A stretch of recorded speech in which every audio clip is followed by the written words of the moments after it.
Hi everyone. Before students were permitted to learn an instrument, they began with solfeggi, wordless compositions typically consisting of a single upper line above a partimento bass. Initially, students simply spoke the melody before singing them either solo or in a group. Only after gaining some control of their vocals were students then permitted to begin instrumental instruction. As always, solfeggi and the various other exercises and lessons comprising a student's education were used as instruction in both areas of the dual foundations of Partimento and counterpoint. Solfeggi were used as an introduction to performance and also given as the initial lessons in composition. This solfeggio by Nicola Sala, for example, uses as its foundation several melodic contrapuntal paradigms. The modern names of many of these paradigms have been drawn from the work of both earlier and modern theorists. Paradigms such as the Romanesca and Prina, and especially the ability by students to recognize where they could be used in the realization of partimenti and as the building blocks of composition, is a major element in a student's training. For example, the Romanesca as used here often begins a work or phrase as its harmony and characteristic melodic elements prolong tonic harmony. And the Prina is often used as a consequent to the Romanesca as its fundamental intervallic features lead the work from subdominant back to tonic harmony. Here, however, the Prina's lower descent occurs above the F pedal and is incorporated into the tune's compound melody.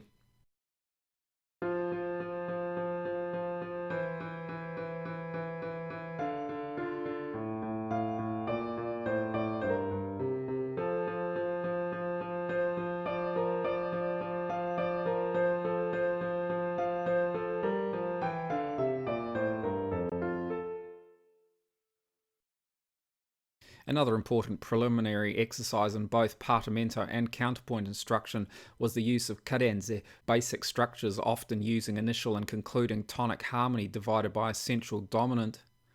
As well as outlining what we know as a perfect cadence, these structures were used as exercises in diminution, with various potential diminutions being added to the treble and bass melodies. In some of the examples, other chords are added to the underlying framework, such as here, where supertonic harmony precedes the dominant. In the world of Partimento, inclusion of sevenths and other melodic embellishments were considered as diminutions, not dissonances. Only suspensions were classed as dissonant.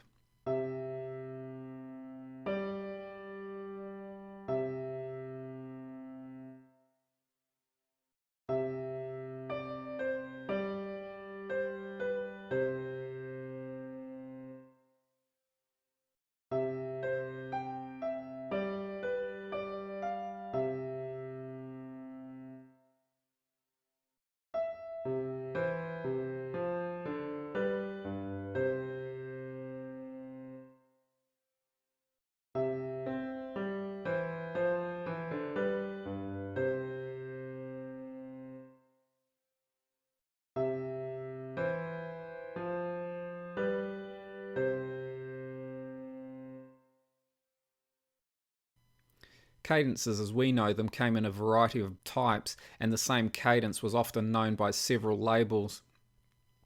Among the various cadential possibilities include the simple cadence, which essentially resembles the cadenze discussed earlier,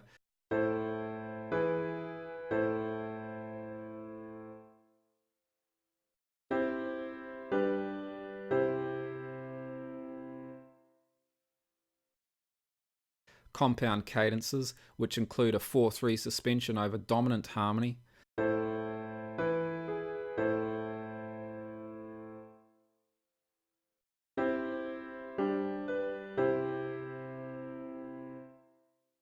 double cadences, which extend dominant harmony with the use of the following chords,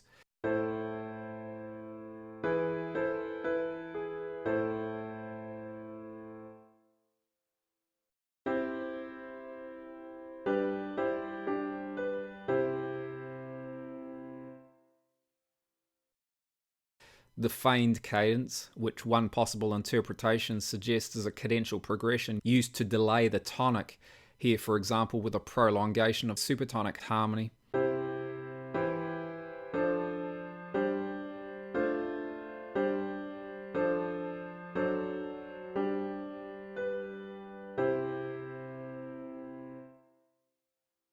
and the long cadence, which includes a stepwise move up to the dominant note and a leap to the tonic.